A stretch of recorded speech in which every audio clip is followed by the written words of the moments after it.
Mount Shasta in Northern California is a place of legends.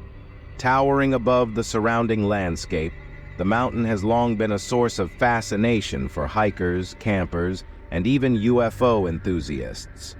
However, for one park ranger, an encounter on this iconic peak turned into something far more sinister and mysterious than any local folklore could have prepared him for. This true story, as shared anonymously on Reddit, recounts an experience that forever changed the way one ranger viewed the wilderness.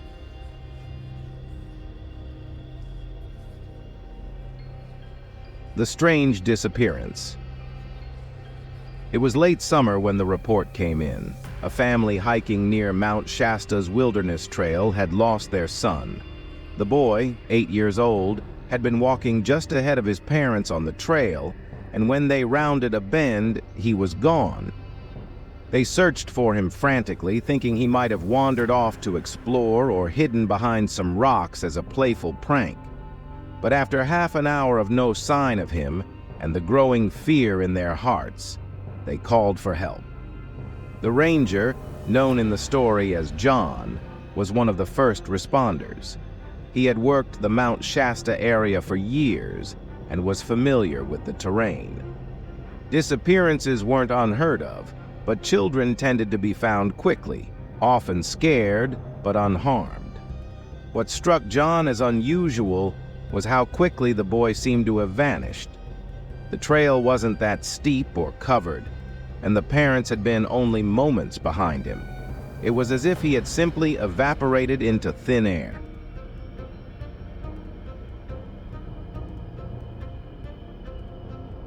The search begins. Search and rescue teams mobilized immediately. Within an hour, helicopters were circling the area, and search dogs were brought in to trace the boy's scent. John and his fellow rangers combed the trail, calling the boy's name, but the woods were eerily silent. The dogs picked up a scent near where the boy had last been seen, leading the team off the trail and deeper into the woods. But then something strange happened. Just as quickly as they had picked up the trail, the dogs lost it. They began circling and whining, confused and agitated. It was as if the boy's scent had disappeared in the middle of the forest. Hours turned into days. The rescue teams scoured the area, even expanding the search far beyond the initial site. But no trace of the boy was found. No footprints, no clothes, no evidence that he had ever been there. It was as if the earth had swallowed him whole. The boy returns. After 5 long days, hope was beginning to fade. The family had all but given up when, seemingly out of nowhere, the boy was found. He was standing at the edge of the trail, not far from where he had disappeared. He was barefoot, his clothes dirty but otherwise unharmed. He seemed dazed, confused, but otherwise physically fine. When asked where he had been, the boy gave a strange, unsettling account. He said he had been taken into a cave by a woman who looked just like his grandmother, but this woman was different. She had glowing eyes. Inside the cave, there were other people who didn't move or talk, as if they were frozen in place. The woman had told him to stay with her, but he had gotten scared and ran. Somehow he had ended up back at the trail. John and the other rangers were perplexed. The boy's story was dismissed as a product of fear and exhaustion. But something about the way he told it, the calm, matter-of-fact manner, made John uneasy. The boy wasn't frantic or emotional. It was as if he truly believed what had happened. He was taken to the hospital for observation, but physically he was fine. Near the cave. John couldn't stop thinking about the boy's story. Something about it gnawed at him. He had heard the local legends about Mount Shasta, stories of underground cities, strange beings, and unexplained disappearances. But he had always dismissed them as just that, stories. However, the boy's description of the cave and the woman had a strange familiarity to it. Against his better judgment, John decided to investigate the area where the boy had been found. He retraced the steps, moving off the trail and into the dense forest. For hours he searched, looking for any sign of a cave or hidden entrance. But there was nothing, just thick, unyielding wilderness. As he was about to turn back, something caught his eye. A narrow crevice in the rock, nearly hidden by overgrown bushes. It wasn't exactly a cave, but it was large enough for someone to squeeze through. John hesitated. Every instinct told him to leave it alone, but curiosity got the better of him. He pushed through the opening and found himself in a small, dark hollow. It wasn't deep, and there were no strange markings or signs of life. Yet, as he stood there, a wave of unease washed over him. The air felt heavy, oppressive, as if the earth itself was watching him. His flashlight flickered for a moment, and that's when he heard it. A faint whisper, barely audible, but undeniably there. John didn't stick around to investigate further. He backed out of the crevice as quickly as he could and made his way back to the trail, his heart pounding in his chest. Whatever was in that cave, or whatever had been there, he wanted no part of it.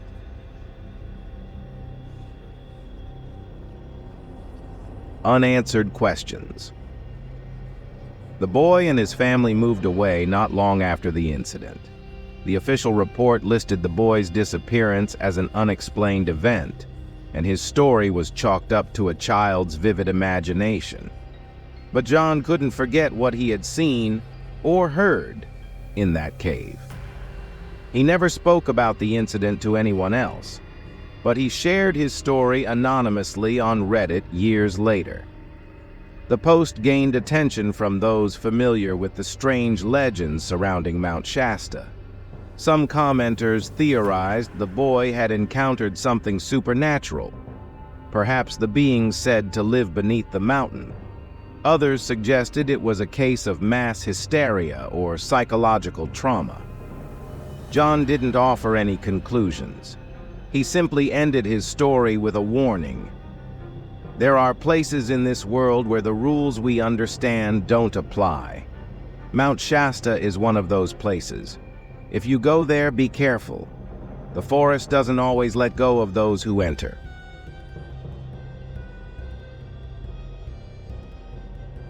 Being a forest ranger is supposed to be a job of tranquility, a peaceful existence surrounded by nature, where the silence of the woods is only interrupted by the wind through the trees or the chirping of birds.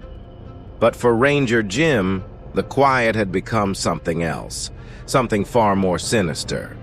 His story became one of the most talked about on Reddit's horror threads, leaving countless readers with sleepless nights and uneasy glances at the nearest patch of woods.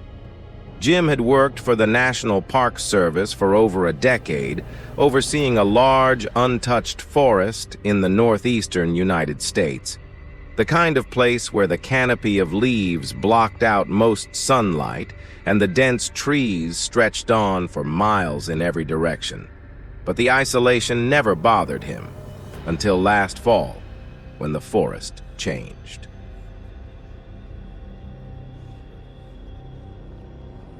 The first sign.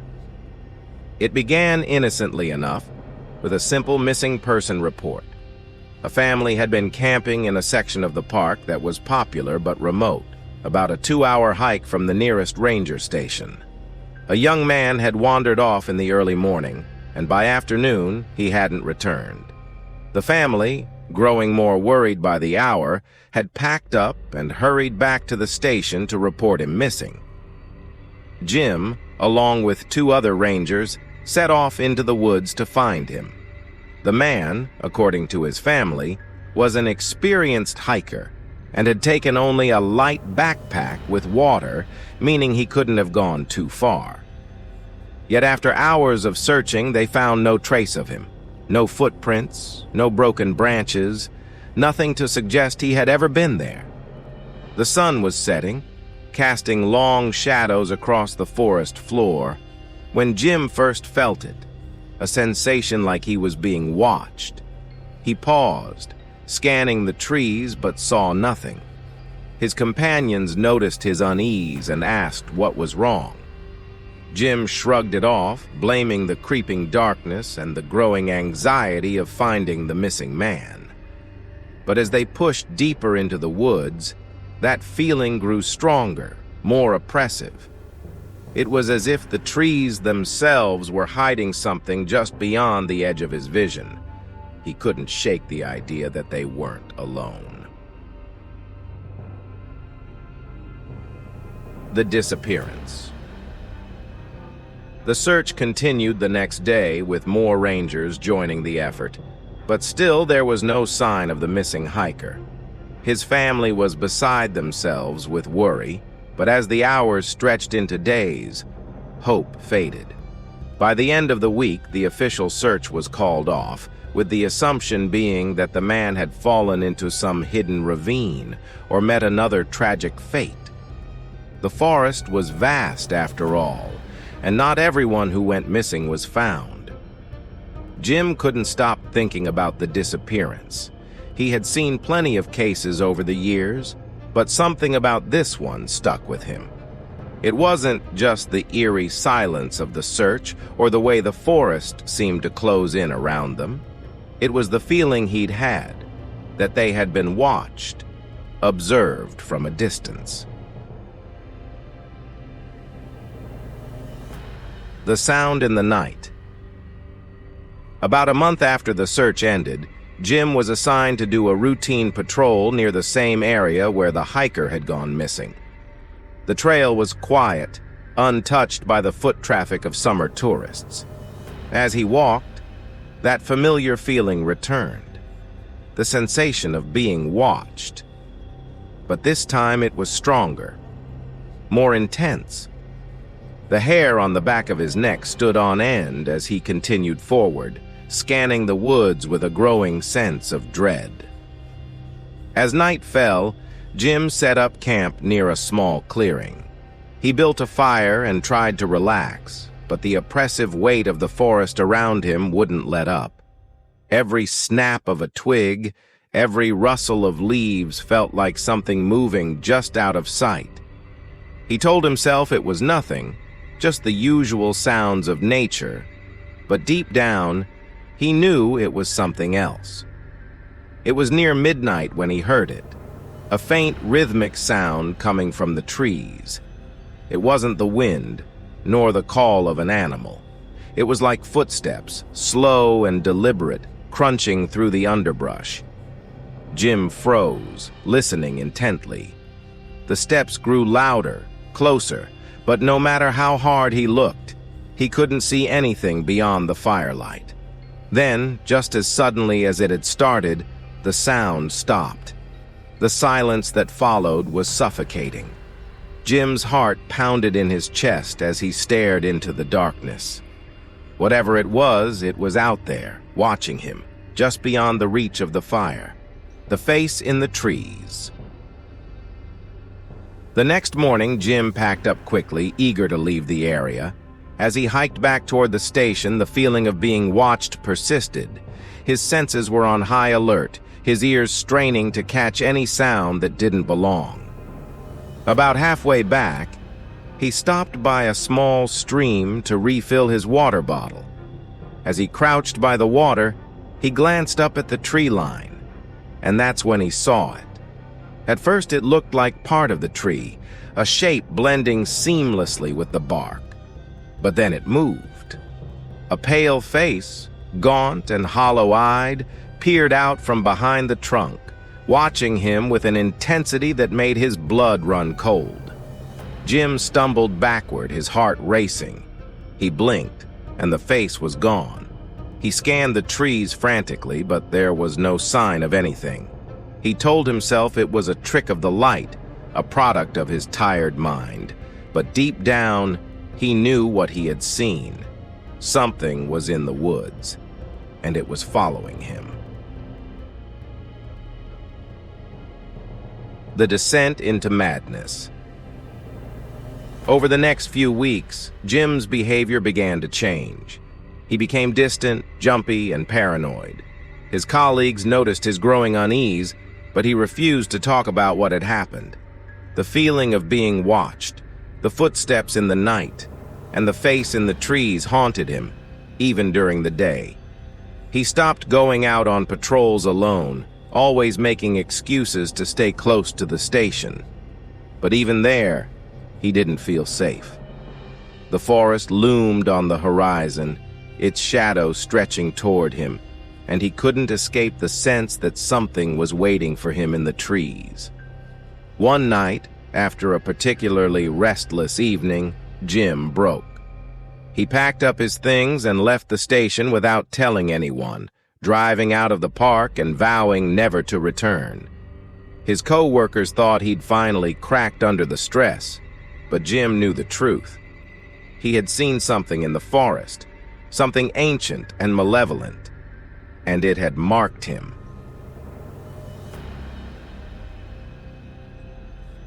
The final post.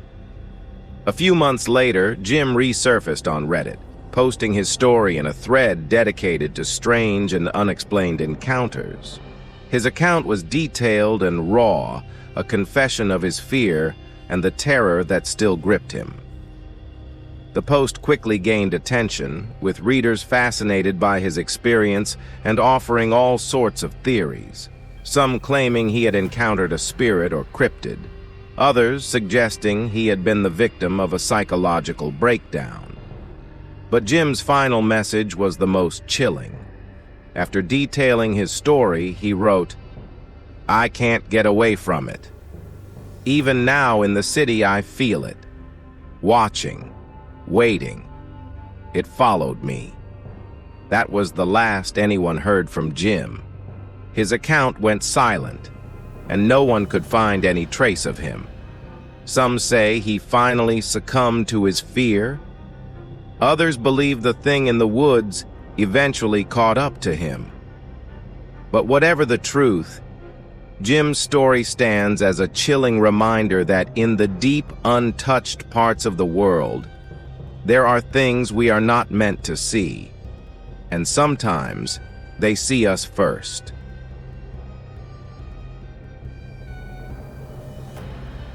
The internet is rife with unsettling stories, but some of the most spine-chilling accounts come from places deep in the wilderness, where people dare not tread. One such source of dread comes from the subreddit dedicated to horror stories, where forest rangers, night watchmen, and outdoor survivalists have shared tales that leave readers with an uneasy feeling that nature hides secrets far more terrifying than we can imagine. Reddit user @RangerTom posted his experience one cold October night, the type of story you wish you could forget but can't shake from your mind. His tale of duty, isolation, and primal fear in the wilderness continues to haunt me, and if you're brave enough to keep reading, it might haunt you too. The Lonely Watchtower.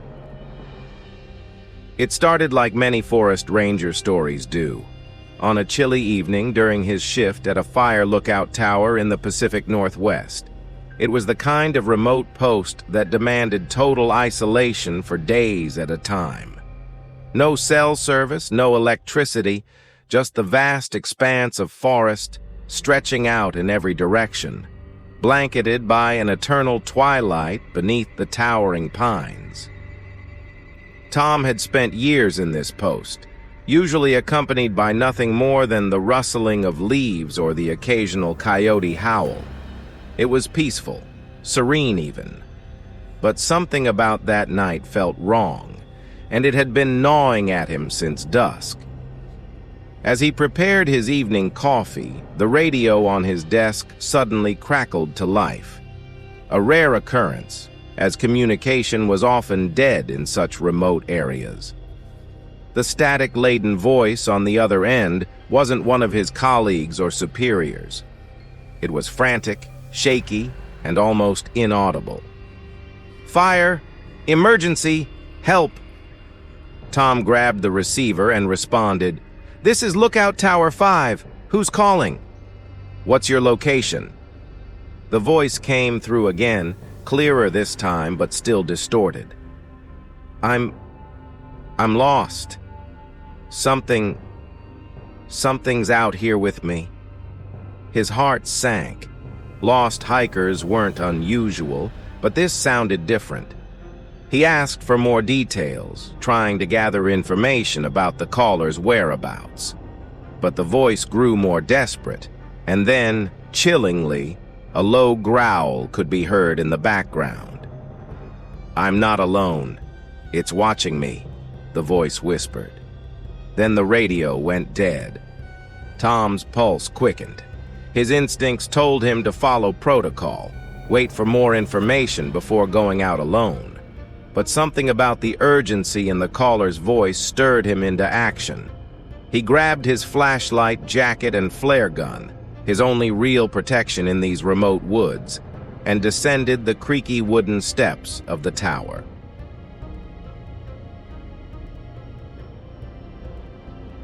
The hike into darkness.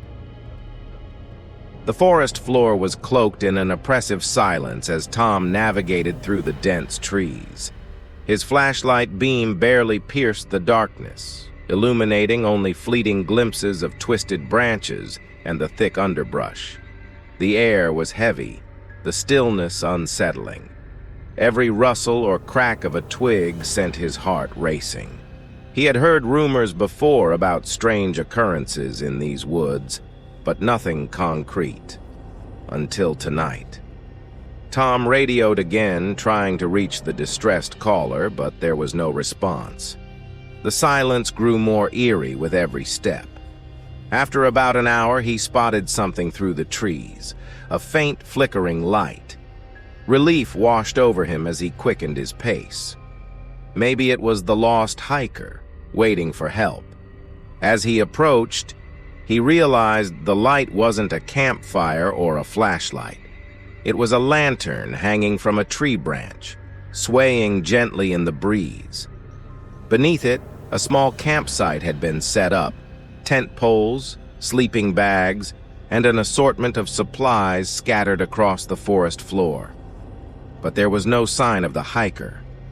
Tom's stomach churned. The scene looked abandoned, almost hastily so. There was no struggle, no blood, nothing out of place, just an eerie emptiness as if the forest itself had swallowed the camper whole. He knelt beside the tent, inspecting it for clues, when the radio crackled to life again. The same voice. "It's close. It's coming." Tom stood abruptly, scanning the woods with his flashlight. Every tree looked the same, every shadow more menacing than the last. He called out, his voice trembling, "Where are you?" I don't know. It's here," came the voice again, followed by a sound that made Tom's blood run cold, an animalistic growl, deep and guttural, reverberating through the forest. Panic surged in his chest. The logical part of his brain screamed for him to retreat, to get back to the tower, but something primal, perhaps curiosity, perhaps fear, compelled him to stay. He tried once more to locate the source of the voice, but the growls grew louder, nearer, as if circling him. Tom scanned the treetops, then the forest floor, but the darkness was impenetrable. His mind raced, every horror story he'd heard coming back to him at once. There were tales of strange creatures, of spirits, of things lurking just beyond the light. But none of those stories prepared him for what happened next. The creature in the woods.